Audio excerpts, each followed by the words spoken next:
Well, here we are again. I don't know what to say, really. I'm really sorry I haven't uploaded in the last couple of days. I had all intentions of doing it, but just time got away with me. I know that's a silly thing to say, really, when we've got plenty of that on our hands. But as the case would be, things kind of got away from me and things needed doing that I didn't have the ability to do. I didn't, not just the ability, but I didn't have the inclination to do at certain points. But yesterday, I found that energy and I found that drive, so I was able to go forward and do things I needed to do, things that would need to be done. So as a consequence, I did do a video yesterday, but it didn't really. It was myself and Fox, and it was with a train set that I'd bought for both him and myself. I didn't really upload it. Say hello. Hi, little eye. Little eye, hi. What you got there? A toilet tube. What are you going to do? You going to make another? He's been doing lots of arts and crafts with toilet rolls. A telescope out of it, or I'm going to listen next. Beautiful. You made a wind chime out of one the other day, didn't you? What did you say? I said, if you listened, you made a wind chime out of one, didn't you, the other day? A wind? Wind chime. Well, it doesn't chime, does it? Chime? Because it's made out of toilet roll and paper, but it's very good. What wind? Over there it is. They're hanging up. Mummy hung it up over by the fire. So, yes, that's very good. It's not very crafty because... It's very crafty. It's beautiful. Beautiful. Because one of his eyes fell out of him. One of his eyes fell out. Okay, one of his eyes fell out, so apparently he's not that crafty. Apparently 2 eyes constitutes craft. So, anyway, why don't you go and colour that, and then that can be like a superhero bracelet. No. Go and do it. Go and do it. Yeah. Do it. It's one way to... Brilliant. That's one way to get rid of him. Right, so... As of, so I forgot where it's like my train of thought. Talking to trains. So I bought a train set for both myself and Fox, and we were using it and stuff yesterday. And I did make a video. I didn't feel that it was quite right to go up. I don't know, it wasn't, I don't know. It felt quite sombre. I don't really know why. Perhaps it was just the mood that I was in yesterday. But I didn't upload it. I might rethink that and see how we go with it. But... I don't know. I've got to feel right about something before I upload it. I'm not just one of these people to willy-nilly just throw anything on there. It's got to be right. I know that goes against the grain when you think of the stuff that I've been putting on over the last few weeks since this lockdown began. But anyway, that's the reason. My word, I go around the houses with these stories. So yeah, that's it really. We haven't really been doing much. We've been doing pretty much of a muchness. It's been, the weather's turned obviously, and I'm sure that everybody is feeling that lives in the UK. It's certainly that bad in Hertfordshire where I am anyway. It's just been dark and overcast and rather sort of grimy out there. Not very nice. Very melancholy day. It makes you feel melancholy. It's just to get you down a bit. Do you open these pens? Can I open those pens? Right. Do me a favour. Okay. Yeah? Don't use them on the walls. Okay, I won't. As you are apt to do on occasion. Actually... Can you do a superhero? Ask. Oh, well, there you go. There's one. There's one. Right, there's one. Where's the other one go? It's in your hand. Oh, it's there, isn't it? Oh. And here is the... Don't do this with your teeth. Mallard. There you go. Mallard, that's right. That was our train set, isn't it? The Mallard.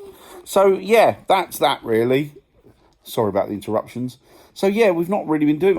yesterday, I really I got on with a lot of stuff, but then sort of halfway through the day, or 3/4 away through the day, I thought, sod it, I'm going to have a blanket day.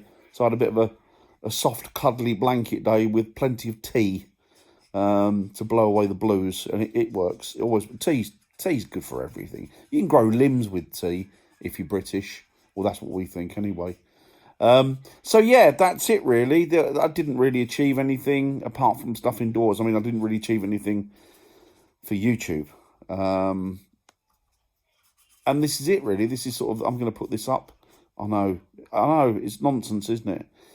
And I was just thinking, it's funny you think of things, and things that come to you when you're sitting there, and you think, where did that come from? I don't remember. And I sat there and I started giggling to myself earlier on today, and it was I was thinking of an investigation I did recently. No, recently, about a year ago, maybe a little bit longer now. Time goes so quick. And it was in a very well-renowned and reputed haunted building. And Gary was on it. And Gary will remember this very well because we couldn't stop laughing. So we walked into this haunted building, quite a big building, ancient building, hundreds of years old. And we were about to do an investigation. So there were 5 or 6 of us mate in a team. And myself and Gary were sorting the cameras out. So we were outside. And the guy who's running the team at the time, this is the guy who's running the team, decided to take 3 other members with him. So there's 4 members of the team that have gone in. So I'm ready to crack on now. I'm ready. I've got my camera set up. I'm rolling. I'm going in the building. I'm panning around the building. And I see them slightly ahead of me. And they walk towards this door at the end. And you go through this door and you come out to like a hallway. Big hallway. And to the right of it, there's some stairs. And then obviously you got the stairs, you got the upstairs. And that's where a lot of the activities upstairs, well, a lot of the activities downstairs as well, but there's an awful lot of activity that goes on upstairs in this building. And I literally just, I don't know, it couldn't have been a minute that we were in there. So I was happily going along on my own, just videoing stuff. And the next thing I've heard, shouting and screaming, coming from the team. And I thought, very odd, what's going on there then? So they've all bolted towards the doorway, coming towards me. And I put the camera down because I wanted to see this full view with my eyes. And as I put the camera down, thank you, darling, I'll put the lids on those in a minute. As I put the camera down, I've looked at them and they've got this look of fear, absolute terror on their faces. But there was something quite funny about it. I don't know at the time, and I had a smirk on my face. And they ran towards me.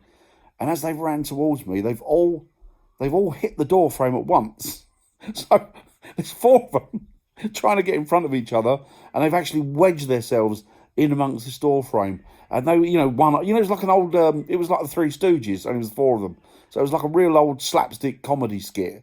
And they'd all got there. They got jammed in this doorway. And you could see them trying to force through, the fear on their faces, and they were getting more and more desperate as time was going on. It was a few seconds, if that, split seconds.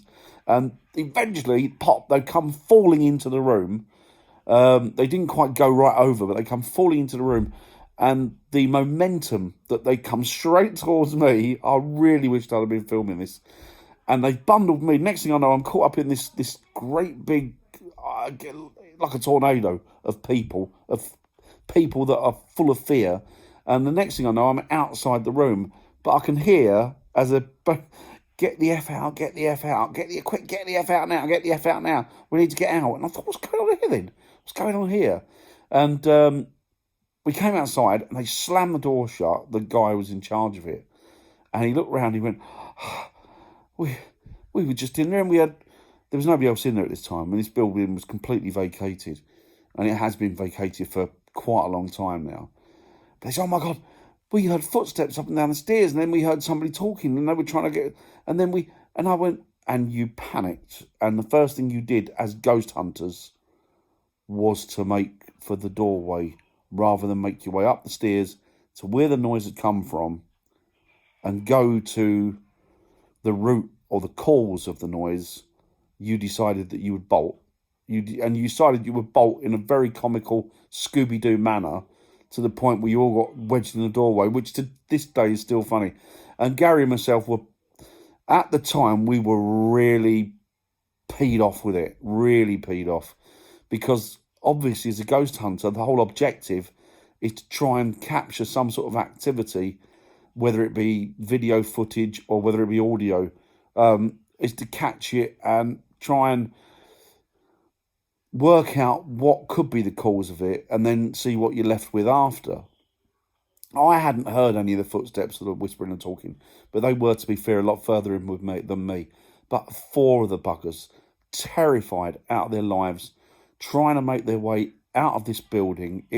Seriously, I've never ever seen anything like it in my life with ghost hunters that were so scared of footsteps and somebody talking upstairs, a spirit maybe, possibly, and there's probably every reason to believe there was, but to not try and go up and make contact or find the root cause, to just bolt outside and almost be in tears. They had to bend over, they had to get their breath. I mean, it was like 10 yards from the door to where we were to get them back out. So it was not 15 yards, it was nothing. But to see them all gasping for air and white as sheets and terrified and shaking, yes, shaking, whilst me and Gary were there just like, for God's sake, this is ridiculous. And then the guy who ran it, I'm not going to mention who it is, but the guy who ran the group, the guy who was in charge of the group, was the most scared of all. He was terrified. He was terrified of his own shadow, to be honest. I don't know how he became a ghost hunter, because to this day I will never understand what compelled him to do it. Because the same building, we did an investigation.